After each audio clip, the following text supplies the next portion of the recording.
തീയൊളിയുടെ ദീപം. അധ്യായം 2. പ്രകൃതിയുടെ കൊലച്ചാലിൽ. ആദവനും അദ്ദേഹത്തിന്റെ അടുത്ത സുഹൃത്തായ വെൺമീനും കുതിരയിൽ സവാരി ചെയ്ത് പാതയിലൂടെ യാത്ര ചെയ്യുന്നു. നേരിയ കാറ്റ് അവരുടെ മുഖത്തെ തൊട്ടുനിൽക്കുന്നു. പച്ചക്കാഞ്ചിക്കാടുകൾ, അകലെയുള്ള മലനിരകൾ, ചെറിയ നദിയുടെ മൃദുവായ ശബ്ദം, ഇതെല്ലാം അവരുടെ യാത്രയെ സന്തോഷഭരിതമാക്കി. വെൺമീനെ, ഈ നിലം നോക്കൂ, കൈവിരിച്ചു പറഞ്ഞു ആദവൻ. ഇവിടത്തെ മണ്ണിന്റെയും പച്ചപ്പിന്റെയും മനോഹാരിതയെക്കുറിച്ച് എന്തു ചെയ്യാം?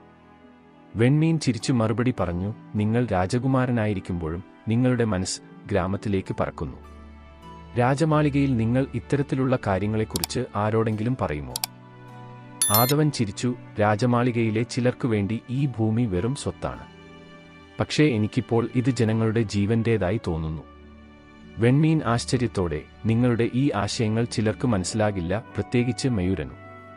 അവൻ എനിക്ക് എന്തു ചെയ്യും? ചോദിച്ചു ആദവൻ. എന്നെ ജയിലിൽ അടയ്ക്കുമോ? അല്ലെങ്കിൽ മന്മഥനെപ്പോലെ തന്റെ സ്വന്തം ആവശ്യം നിറവേറ്റാൻ ഭൂമിയും കോട്ടയും പിടിച്ചെടുക്കുമോ?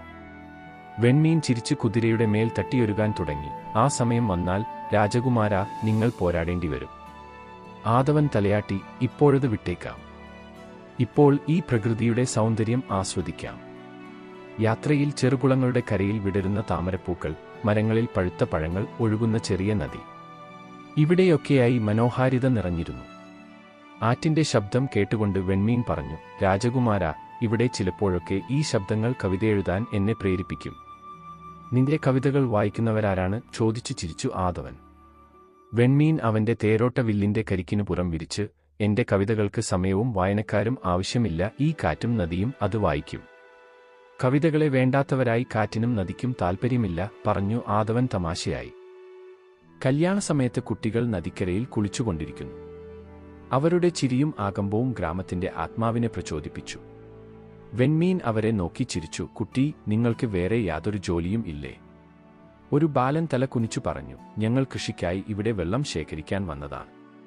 ആദവൻ ചിരിച്ചു, നിങ്ങളിൽ നിന്ന് ഞാൻ എന്റെ ചെറുപ്പം തിരിച്ചുപിടിക്കുന്നു.